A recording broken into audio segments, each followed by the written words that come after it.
छत्तीसगढ़ में बीती रात जशपुर क्षेत्र में एक भयावह घटना सामने आई है। इस दर्दनाक घटना में एक तरफ गणेशोत्सव पूरे धूमधाम से पूरे प्रदेश भर में मनाया जा रहा है, तो वहीं गणेश विसर्जन को लेकर तैयारियां की जा रही हैं। कुछ क्षेत्रों में गणेश की मूर्तियों को विसर्जित करने के लिए ले जाया जा रहा था, जिसमें से जशपुर में भी ऐसे ही एक बड़े पैमाने पर डीजे के साथ, बाजे गाजे के साथ में विसर्जन के लिए मूर्ति को वहां पर ले जाया जा रहा था। इस बीच एक बुलेरो तेज रफ्तार से अचानक आती है और वो श्रद्धालुओं की जो भीड़ रहती है, जो गणेश विसर्जन के लिए निकले हुए थे, नाच गा रहे थे, उनके बीच में घुस जाती है। सैकड़ों लोग इस दौरान में वहाँ पर मौजूद थे, जिसमें से 3 लोगों की मौके पर ही मृत्यु हो जाती है। उसके अलावा 18 जो लोग घायल होते हैं उनको अस्पताल में भर्ती कराया जाता है। इस दर्दनाक घटना से जो 3 लोगों की मृत्यु हुई और कई लोग घायल हुए हैं, लोगों में बहुत गुस्सा है। लगातार इस तरीके से घटनाएं देखने को मिलती है।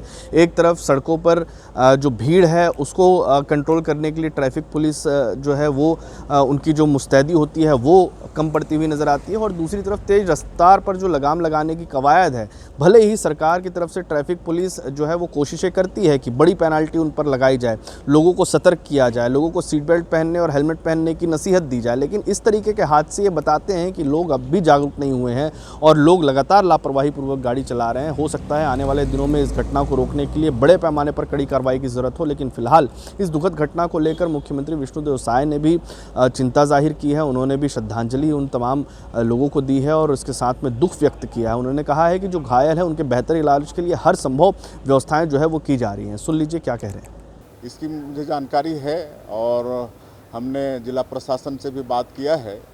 उसमें अभी तक मेरी जानकारी के अनुसार 3 लोगों की मौत हुई है और 22-23 लोग घायल हुए हैं, जिनको तत्काल रात में ही हमारे ज़िले के एसपी कलेक्टर वहां पहुंच गए थे और अंबिकापुर उनको रेफ़र किया गया है। और हमने निर्देशित किया है कि घायलों के इलाज में किसी तरह से भी कोताही नहीं बरती जाए।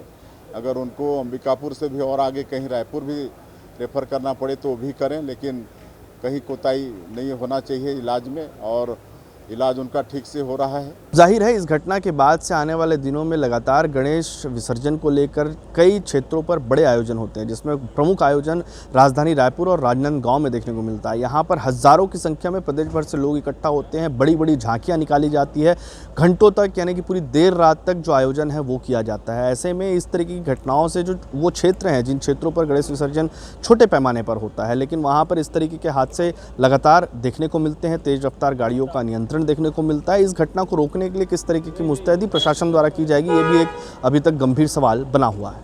छत्तीसगढ़ से TV9 के लिए अमित मिश्रा।